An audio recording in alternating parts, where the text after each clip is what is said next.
Hola familia, nada más estamos aquí para compartir acerca de la palabra de Dios. Yo soy el Padre Samuel Meléndez Gutiérrez y un gusto estar contigo. Estamos en el día número 340 de la lectura de la palabra de Dios. En este día vamos a compartir del libro de los Hechos de los Apóstoles, capítulo 19, de la segunda carta a los Corintios, capítulo 1 al 2, y el libro de los Proverbios, capítulo 28, versículos del 22 al 24.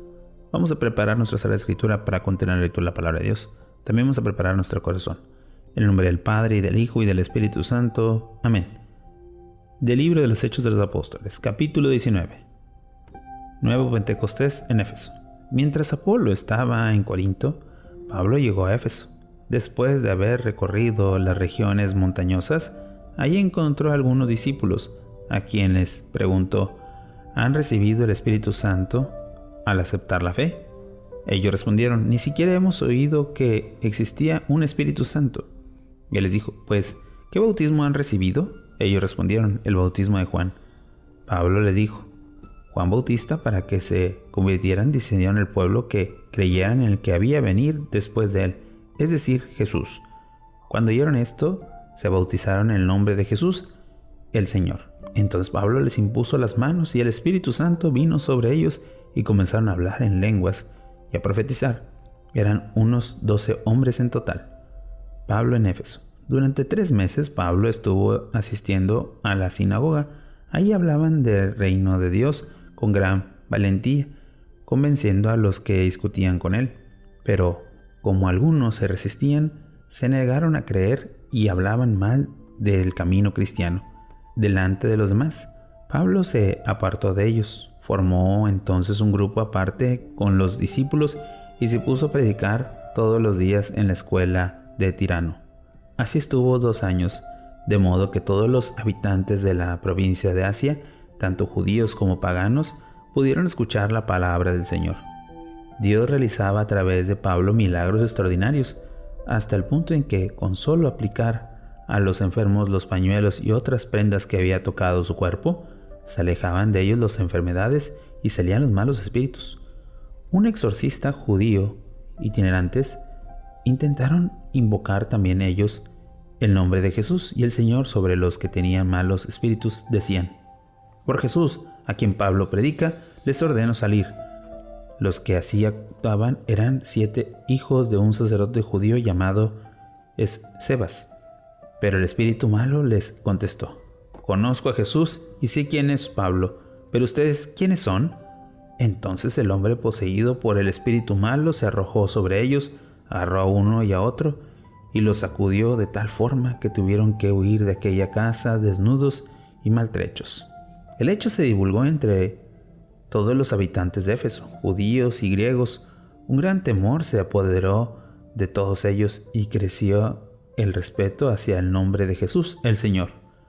Muchos de los que habían creído veían a confesar públicamente sus prácticas de magia.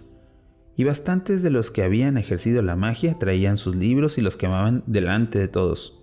Unos 50,000 monedas de plata se calculó que valdría. Tal era la fuerza que se extendía y se confirmaba la palabra del Señor. El motín de los orfebres. Después de esto, Pablo tomó la decisión de ir a Jerusalén, pasado por Macedonia y Acaya. Pensaba, después de estar ahí, debo visitar también Roma. Envió 2 de los que lo ayudaban a Macedonia, Timoteo y Erasto, y él se quedó todavía algunos tiempo en la provincia de Asia. Pero entonces, a causa del camino cristiano, se produjo una gran revuelta. Un tal Demetrio, un orfebre que fabricaba en plata producciones del templo dedicado a la diosa Artemisa y proporcionaba a los artesanos buenas ganancias, reunió a estos a los demás mismos oficios y les dijo: ustedes saben bien que este trabajo es la causa de nuestro bienestar. Pero, como puede ver y oír, ese Pablo ha logrado convencer a muchos, no solo en Éfeso, sino en casi toda la provincia de Asia, de que no son dioses los que se fabrican con las manos. Corremos el peligro no solo de que nuestro oficio se desprestigie, sino también de que se pierda el respeto al templo de la gran Artemisa y de que venga a arruinarse la majestad de aquella a quien venera toda la provincia de Asia y todo el mundo. Al oír esto, se enardecieron y comenzaron a gritar: grande es Artemisa de Éfeso. El desorden se extendió por toda la ciudad, que se dirigió en masa hacia el teatro, llevado por la fuerza a los macedonios Gayo y Aristarco, compañero de Pablo. Pablo quería presentarse ante el pueblo, pero los discípulos no se lo permitieron. Incluso algunos que ocupaban altos cargos en la provincia de Asia, que eran amigos de Pablo, le mandaron avisos rogándole que no fuera al teatro. Cada uno gritaba una cosa, la asamblea estaba sin control y la mayoría no sabía por qué se había reunido. Empujaron por los judíos, salió de entre la multitud un tal Alejandro, el cual hizo señas con la mano dando a entender que quería hablar al pueblo, pero en cuanto supieron que era judío, se pusieron todos a gritar durante casi 2 horas: «¡Grande es Artemisa de Éfeso!». Por fin, el secretario de la ciudad logró calmar a la multitud y dijo: «Efesios, todo el mundo sabe que la ciudad de Éfeso es la encargada de proteger el templo de la excelsa Artemisa y de su estatua venida del cielo. Como esto es innegable, conviene que se calmen y no actúen con precipitación. Han traído a este hombre, pero no son sacrílegos ni blasfemos contra nuestras diosas. Y si Demetrio y los artesanos de su oficio tienen algo contra alguno, para eso se celebran asambleas públicas y hay vicecónsules que recurran a ellos y defiendan uno y otro sus derechos. Si tiene algo más que reclamar, háganlo en el tribunal, porque corremos el peligro de ser acusados de rebelión, ya que no podemos alegar ningún motivo que justifique esta rebelión». Al dicho esto, disolvió la asamblea. Palabra de Dios. Te alabamos, Señor. Hemos escuchado este capítulo 19 de los Hechos de los Apóstoles, donde pues ahora ya se hace un conflicto mayor por ser de la fe cristiana, pero también los intereses de algunas personas que pues por su oficio, por sus costumbres o por su trabajo, pues piensan que pueden perderlo. Y más que pensarlo, tienen ese miedo.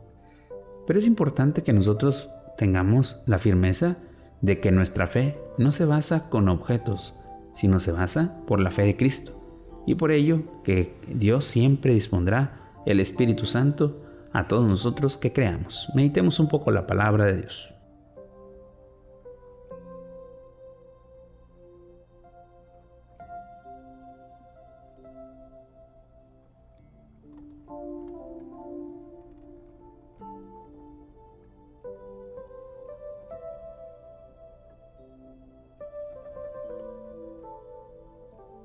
Habiendo meditado el libro de los Hechos de los Apóstoles, pasemos ahora a la segunda carta a los Corintios, capítulo 1. Saludo y acción de gracias. Pablo, apóstol de Jesucristo, por voluntad de Dios, y hermano Timoteo, a la iglesia de Dios que está en Corinto, y a todos los creyentes de la provincia entera de Acaya, gracia y paz a ustedes por parte de Dios nuestro Padre y de Jesucristo el Señor.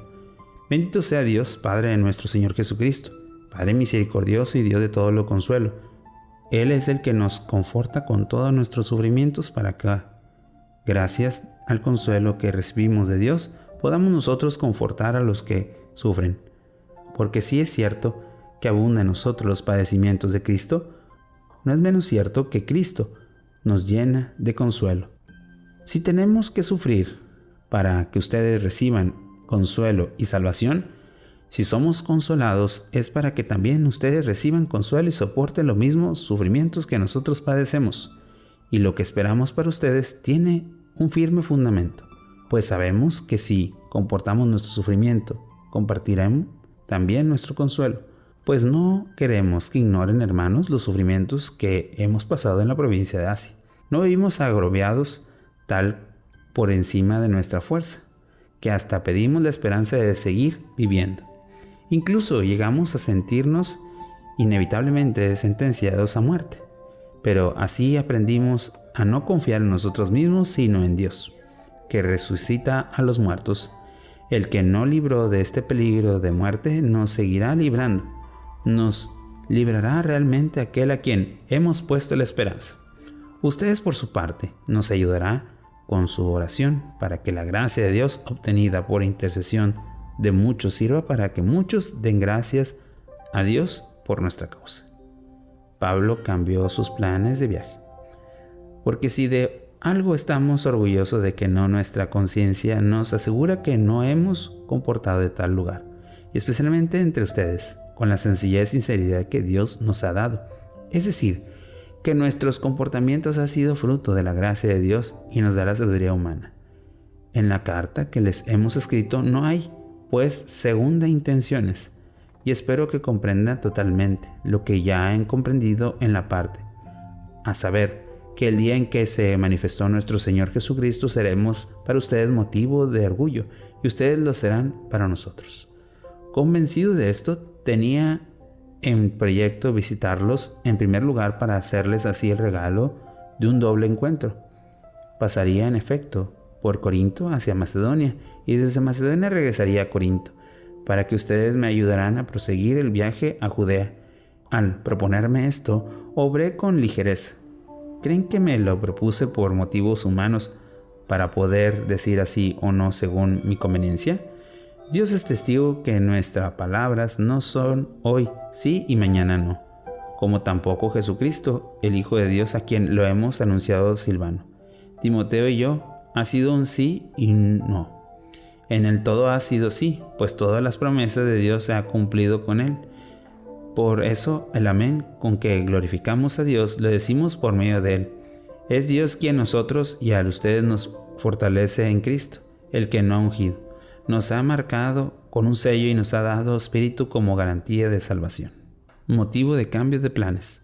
En lo que a mí me toca, pongo a Dios por testigo y que me muera sin miento, que en atención a ustedes me he regresado todavía a Corinto, y no es que pretenda controlarlos en su fe, ya que por lo demás en la fe se mantienen firmes, sino que queremos más bien contribuir a su alegría.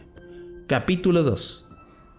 He resuelto, pues, no causarles de nuevo tristeza con mi visita, porque si no los entristezco, ¿quién podrá alegraros a mí?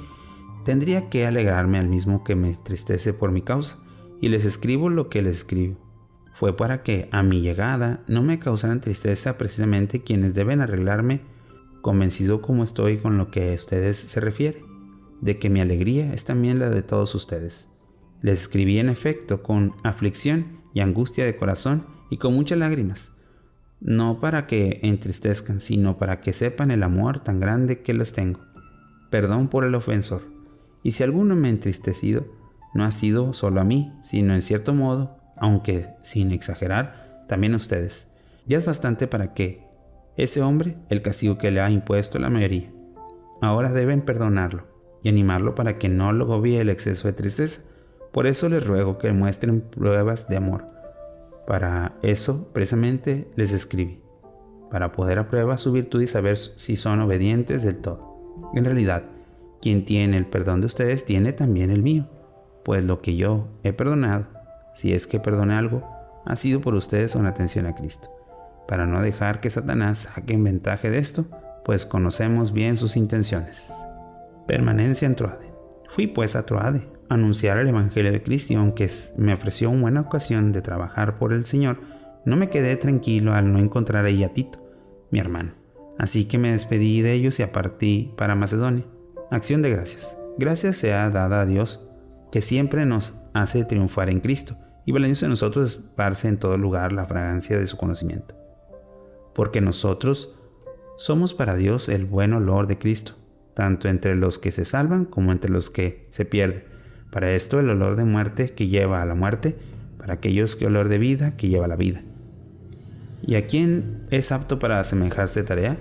Porque nosotros no somos como todos otros que negocian como la palabra de Dios, sino que en la presencia de Dios, unidos a Cristo, proclamamos sinceramente que Dios nos inspira. Palabra de Dios, te alabamos, Señor. Hemos escuchado este primer capítulo 1 y 2, la introducción a la carta a los Corintios, cómo es que Pablo pues tiene otro tono a comparación de la primera carta. Es importante que nosotros descubramos la esencia de esta carta, cómo es que lo que quiere decir Pablo, ya no una forma muy sencilla, sino más contundente en sus palabras y hacia quién se dirige. Meditemos un poco la palabra de Dios acerca de esto.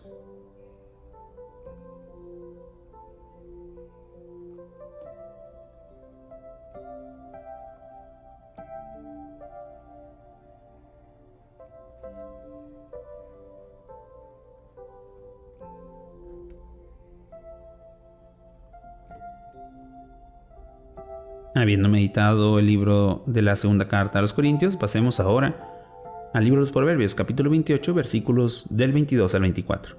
El avaro se da prisa a enriquecerse, sin saber que le espera la miseria. Será más estimado el que corrige que quien adula con su lengua. El que roba a su padre y dice, no es pecado, es cómplice de bandidos. Palabra de Dios. Te alabamos, Señor. Oración final. Señor, ayúdanos a anunciar la palabra. Ayúdanos que el Espíritu Santo esté en nosotros, para que podamos corregir nuestro camino y podamos alcanzar la vida eterna. Tú que vives y reinas por los siglos de los siglos. Amén. Bueno, familia, hemos terminado un día más de lectura de la palabra de Dios, esperando que podamos seguir perseverando y sobre todo viviendo esta gran experiencia. Que tengas un bonito día y una fantástica semana. Bendiciones.